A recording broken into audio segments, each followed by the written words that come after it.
کہنے لگا کہ میں سہروزے میں چلا گیا جماعت میں، والد صاحب میرے تبلیغ کے بہت خلاف تھے، انہیں پتا چلا کہ یہ تبلیغ بھی گیا ہے تو مجھے بہت مارا، پھر مجھے روزانہ مارتے تھے۔ میری والدہ کہتی تھی کیوں مارتے تھے؟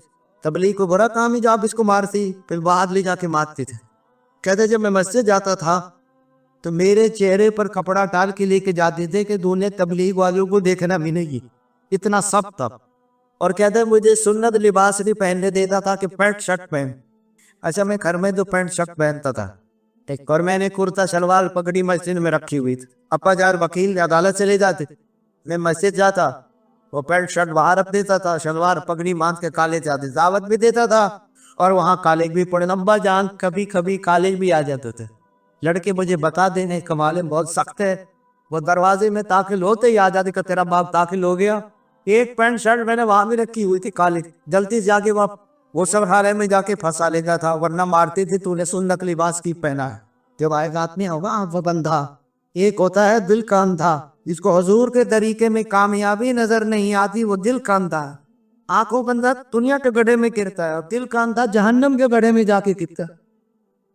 وہ کہنے لگا کہ میں ایسے مان کھاتا رہا، ہم نے بی اے کا امتحان دیا تو جھک کر رائے آ گیا۔ جب رائے میں آیا تو 65 دن کے بعد ابا جان بھی تشریف لے آئی، مجھے پتا چل گیا کہ ابا جان پکڑنے آ گئے۔ میں وہاں سے نکلا، بین بلائن کی پھاٹک والی مسجد میں جا کے چھپ گیا۔ ابا جان بزرگوں سے وکیل تو ویسے بحث کرتے ہیں تو بحث کرتے رہے، لڑتے رہے، لیکن میں نہ ملاؤ۔ اللہ کی شان، ایک دن پتہ نہیں اختلاط کے مقیم کو ساتھ لے کر وہ مسجد میں پہنچ گئے، مجھے سوتے کو پکڑ لی، کراچی لے گئے۔ ہاستے میں ابا جان نے بہت پھل کھلائے، میں نے سجدے اتنے پھل کھلا رہی، ایسا لگتا ہے جیسے کو تبلیغ سمجھ آ گئی ہے، رائبریری میں 3-4 دن رہے، لیکن مجھے گھر چھوڑا اور بازار سے چمڑے کے کوڑے خرید کے لائے۔ اتنا مارا کہ بدن سے وہ نکل لے، پھر بھی بس نہیں کی۔ جانا میں بے ہوش ہونے کے قریب ہوں، ابھی بھی چلا لگا کہ مجھے مل کے گیا، کہتا ہے میں بے ہوش ہوں، قریب ہوں۔ پھر کہتا ہے موٹر سائیکل کے پیچھے ہاتھ مانگ دیے میرے، 2 گھنٹے موٹر سائیکل کے پیچھے دوڑ لگوائی، کہتا مجھے ایسا لگ رہا تھا جیسے ہوا میں اڑ رہا ہوں۔ پھر وہاں لے گئے پولیس والوں کے پاس بروانے کے لیے کہ اس کو مارو، میں اس کو منع کرتا ہوں، یہ مانتا نہیں، تبلیغ میں جاتا ہے۔ تھانے دار بھی ڈنڈا لیا ہے، ہمارا نہیں دیکھا، اور تھانے دار آ گیا، اس نے کہا کیا جرم اس بچے کا؟ اس نے کہا یہ وکیل صاحب ان کا بیٹا ہے، یہ تبلیغ میں جاتا ہے اور یہ مانتا نہیں ہے، تو یہ لے کر آئیں کو پارو کہ تبلیغ میں نہ جائے۔ وہ تھانے دار کہنے لگا وکیل صاحب آپ جائیں اپنی عدالت میں، وہاں اپنا کام کریں، ہم سنبھالیں اس کو بدبے ہو۔ اس تھانے دار نے کہا وکیل دوسرے تھانے دار سے، اسے کہ والد کو تو عقل نہیں، یہ تو نبیوں والا کام، میں نے خود تصدیق لگائے ہوئے تبلیغ میں۔ اس نے کہا اس کو کچھ نہیں کہہ گے، پھر کیا کرے؟ اتنے چور ڈاکو پھر رہے نا تھانے میں، ان کو بھی جمع کروں، یہ حوالات میں جو ہے، اور یہ جو پولیس والے میرے کو ایسے بیان کراؤ۔ عثمان کہنے لگا میں نے جو بیان کیا نا، سب پولیس والے بھی رو رہے تھے، چور بھی سارے رو رہے تھے، تبلیغ کا کام نہیں چھوڑو۔ پھر میرے اتفاق ملا، کہ اب کیا حال ہے تیرے والد کا؟ اس نے کہا اب تو اتنے پریشان ہے کہ مجھے اسٹیشن چھوڑ گئے، بیٹا میرے لیے بھی دعا کرنا۔ پھر اس کے بعد بیمار ہو گئے 1 سال، میں نے اور میری بیوی نے بہت خدمت ہو، روتے تھے کہ بیٹا میں نے تیرے ساتھ بہت ظلم کیا، مجھے پتا نہیں تھا کہ تبلیغ اتنا اچھا کام، باقی بچے قریب ہی نہیں آتے تھے۔ میں نے میری بیوی کہنے لگا اچھا جتنے مکان دکانیں ہیں نا یہ سب آپ کے نام کرتا ہوں۔ اس نے کہا یہ مصیبت کو میرے گلے میں نہ ڈاک، یہ وراثت کا باہر ہے، اس کو تقسیم کرو، فروخت کرو، سب میرے دشمن بن جائیں گے، یہ سب کا حصہ میرا نہیں ہے۔ تو دوستوں بزرگوں بھائیوں آج بتاؤ، اس نے کہا کہ مجھے معافی مانگ کے مارا میرا باپ۔ انسان بغیر دین کے نہیں بنتا، حضور والے دین کے بغیر۔ آدمی اپنے کو سمجھتا ہے کہ میں قیمتی ہوں، اللہ کے نزدیک قیمتی نہیں ہوتا وہ۔ ایک دن ایک عورت بچے کو دودھ پلا رہی تھی، تو ایک آدمی بادشاہوں کی طرح پکڑی گھوڑا، بڑا شان و شوکت، تو ماں نے کہا کہ اللہ میرے بیٹے کو ایسا بنا دے۔ بچہ بولا 3 مہینے کا بچہ، یہ اللہ مجھے ایسا نہ بنانا۔ ہاں بڑی پریشان ہو گئی۔ پھر ایک لڑکی کو مار رہے تھے، تہمت لگا رہے تھے، مار پھر اس کو گھسیٹ رہے تھے۔ پھر اس ماں کہہ لگی اے اللہ میرے بیٹے کو ایسا نہ بنانا۔ بچہ بولا اے اللہ مجھے ایسا ہی بنانا۔ ماں کہنے لگی کہ بیٹا میں تیرے لیے کیا کہتی ہوں، تو کیا پسند کرتا ہے؟ امی آپ کو پتا نہیں ہے یہ جو ترا لگایا پھر رہا نا گھوڑے پہ بہت بڑا ظالم ہے اور اللہ اس سے ناراض ہے. اور یہ جو لڑکی ہے یہ بالکل نیک لڑکی ہے. لوگ ہم اس پہ ظلم کر رہے ہیں, تہمت لگا رہے ہیں, مظلوم ہے یہ دنیا میں صرف شان و شوکت اور دین نہ ہو تو کبھی اللہ کے نزدیک کوئی اور بھی آ رہے. اس لیے دوستو وہ بھائی وقت محنت ہوگی, جب دین آئے گا تو بس دیکھیں ماں دنیا میں منمانی جی چاہیے پر چلو. ابن آدم ایک تو تیری چاہت ہے اور ایک میری چاہت ہے.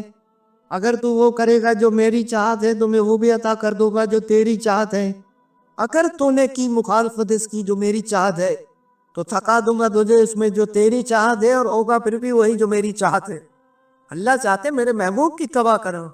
منمانی چھوڑ دو, رواجوں کو چھوڑ دو, قوموں کو چھوڑ دو, برادری کو چھوڑ دو. دین کے خلاف اگر کوئی آئے تو اس میں پرواہ نہ کرو. یہ ساری رشتہ داریاں دھری رہ جائیں, اللہ رسول اور اعمال کام آئیں گے آدمی کی.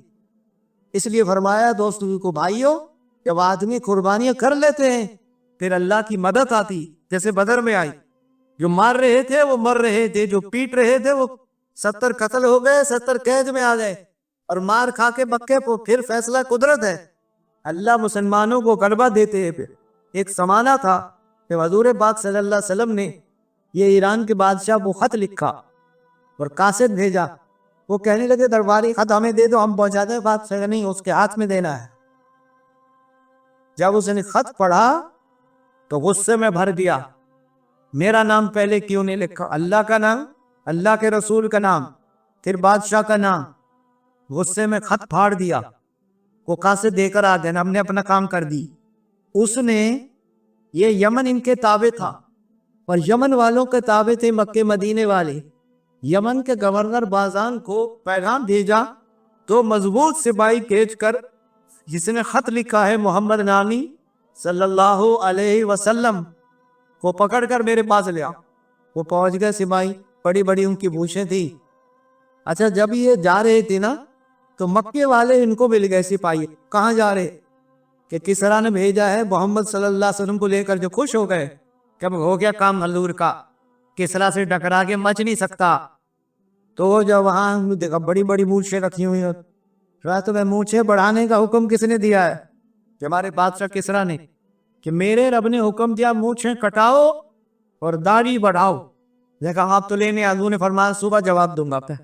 صبح آئے, حضور نے فرمایا تمہارا بادشاہ قتل ہو گیا, جاؤ. اس کا بیٹا شیروان باپ پر مسلط ہوا. بیٹے نے باپ کو قتل کیا, بادشاہ پر قبضہ کیا. اس لیے قتل کیا تھا کہ وہ شریف لوگوں کو قتل کراتا تھا. فوراً آرڈر بھیجا بازان تو کہو سپاہیوں کو واپس بلائیں, حضرت محمد صلی اللہ علیہ وسلم کو پکڑ کر نہ لائیں. حضور نے اسی وقت بد دعا کی تھی اس کے لیے, پیچھے اللہ اس نے ہمارا عد بارا ہے, اللہ اس کے ملک کے ٹکڑے ٹکڑے کرے گا. اللہ کے نبی سے کون ٹکرا سکتا ہے؟ اس لیے دوستو بھائیوں, اور اس کو خط لکھا. کیسر کو جو روم کا بڑا تھا وہ بڑا نرم دکھتا. جب پیغام کیا, بھتیجا بیٹھا تھا اس کا, خط نہیں پڑھا جائے گا. کیسر نے کہا پڑھا جائے گا. اس کا بھتیجا بہت آکڑ, ہاں خط پڑھا. دونوں پادری اسلام میں داخل ہو.